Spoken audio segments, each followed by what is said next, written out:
Hey YouTube, welcome back to the channel. If this is your first time here, my name is DJ and this channel is called Saratoga Sundays, a Mopar car meet. This is just a follow-up to one of our previous videos, and we are taking my 2020 392 Challenger Scat Pack wide body to the dealership. We're going to Larry H. Miller Chrysler, Jeep, Dodge, Ram in Sandy. And yeah, if you check the previous videos, I was on a cruise up Big Cottonwood Canyon, and all of a sudden the car started to have a gas leak. And I started smelling gas, but I thought it was a car that was in front of me that was part of the group. And unfortunately, when we got to the top of the resort, pretty much discovered that the car that was leaking gas was mine.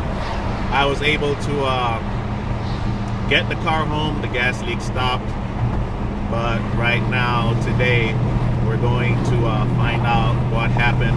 Hopefully the dealer can sort it out.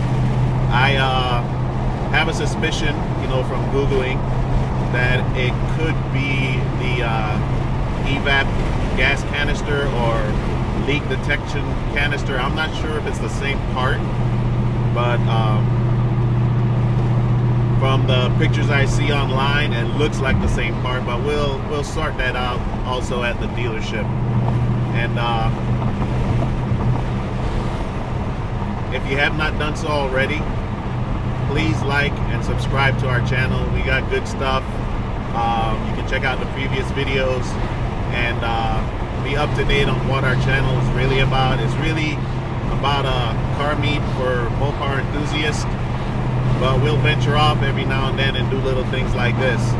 So I know there's been issues with gas leaks with Challengers, so hopefully it's nothing too serious. It doesn't bother me because the car is under warranty, so it's not going to cost me anything. My Challenger spends more time in the garage than on the road. I only have like 6,800 miles on it, and it's a 2020.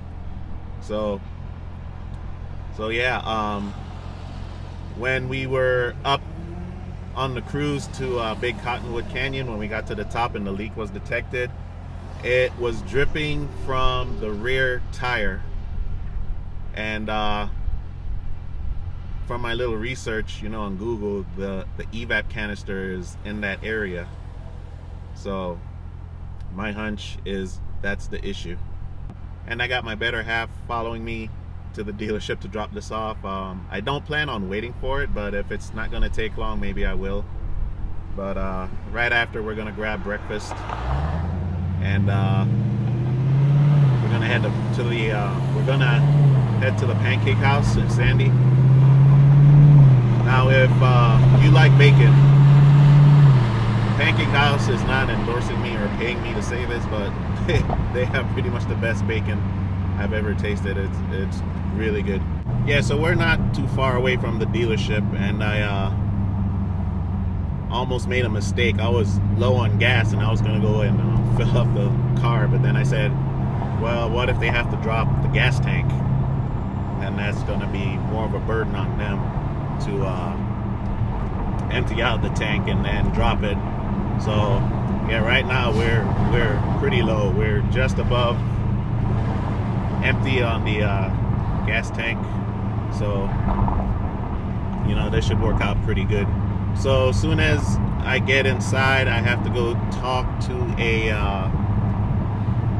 manager in the service department just to make sure it's okay that I can vlog in there. And hopefully it's not an issue, and I could just keep you guys with me along for this ride. So just give me a few minutes, I'll be right back. All right, everybody, I just picked back up my car, and needless to say, the dealer let me down big time. I'm not too sure if this dealership is just good at doing oil changes, but we might have to reconsider on where we take our vehicles now to get them serviced. Because when they send me the link to do a review, it is not going to be good. So let me get you up to speed on what's going on here. Got a call. I'm already back home. Your car's ready for pickup. This is a young lady in the service department. She's the one that checked me in, and you could kind of tell she just started because talking to her, she doesn't seem that mechanically and knowledgeable. But she said your car's ready. He found a small oil sensor problem and corrected it. I didn't say anything at the time, but I was like, what does an oil sensor have to do with a gas leak? I brought the car in for a gas leak. So,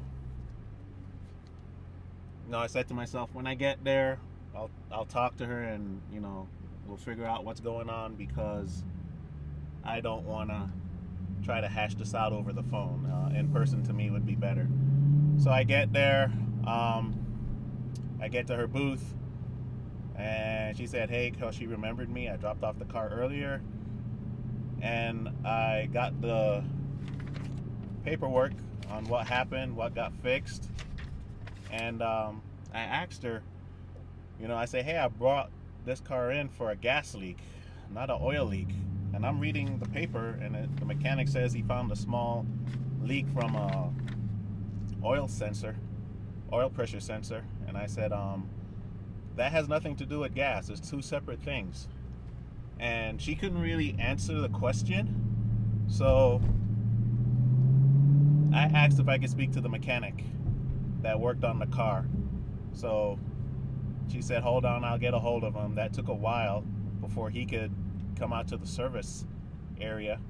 So he came out, and young kid, must be in his 20s. And I asked him, I said, hey, I brought the car in for a problem of a gas leak. And he said, well, I found a small oil leak. And I was like, well, that doesn't fix the problem. And then he said, well, I'll take it back inside and take a look. And I explained to him, I said, I was on a trip up Cottonwood Canyon, driving at an incline. That's when the leak started, and it was coming from behind the right rear tire.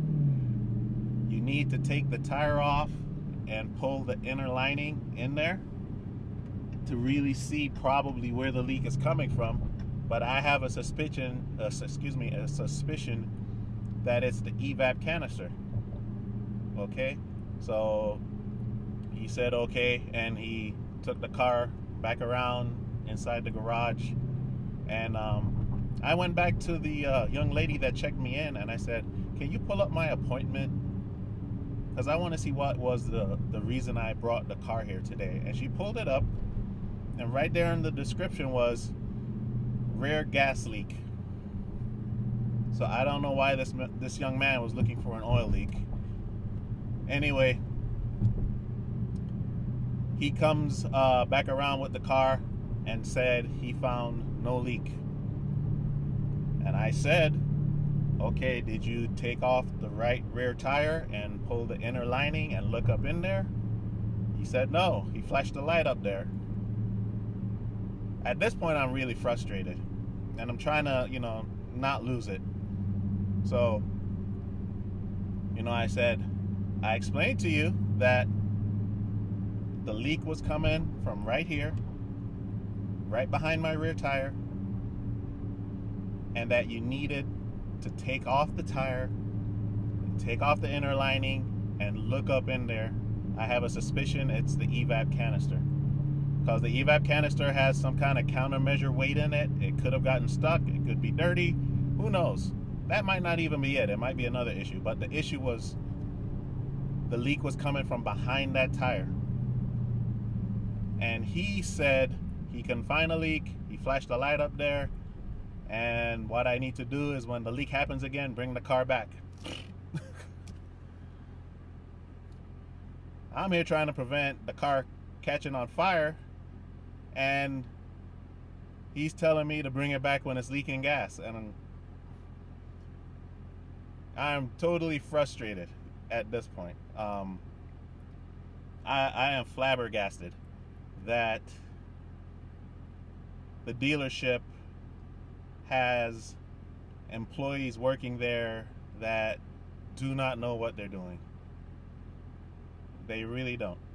From the time I dropped the car off and I told the young lady my explanation of what happened, where the leak was coming from, that should have been added to the notes so that the mechanic can see it and know where to look. This kid gets the car. Apparently he doesn't even really read what the car is here for, and he looks for an oil leak. And the worst part is, I'm driving my car home and it's not fixed. I mean, on a normal level, it doesn't leak gas, but if I was to take a trip up the canyons and go at an incline, it'll start leaking gas again. So I am pretty dumbfounded. So I mean, at this point, I think I have to find another dealership to take the car to and to get a second opinion. And I will probably call Larry H. Miller, Chrysler, Jeep, Dodge, Ram, and talk to one of the service managers about my experience today, and let him know how displeased I was, because that mechanic could have easily, when he took the car back to re-inspect it, take off the tire, take off the inner lining, and look, a gas leak is something serious. A car can catch on fire. Flashing a light up there, I said, I don't see it. That's unacceptable to me. Let me know what you think in the comments. So, I mean, at this point, I am going to find another dealership to take the car to, get a second opinion, and we will look back on this again and give another update. I think I'm right. I think it's the evap canister, and I mean, we shall see. Luckily, I don't have any plans on taking this car up to any canyons soon, but I did. But now that's going to be on hold. I did want to do a couple trips within the next couple months, and but that's going to have to be put on hold until this car gets fixed. So once again, please like and subscribe to our channel if you found this entertaining, and we have a lot of good stuff heading your way. And our next meet is going to be in August. We're giving away another TV. We're gonna compete for the belt again. Lots of good things going on. We only have 2 meets left for the year, so you don't want to miss out. All right, until next time, my name is DJ. This is Saratoga Sundays, a Mopar car meet, and I'm out of here.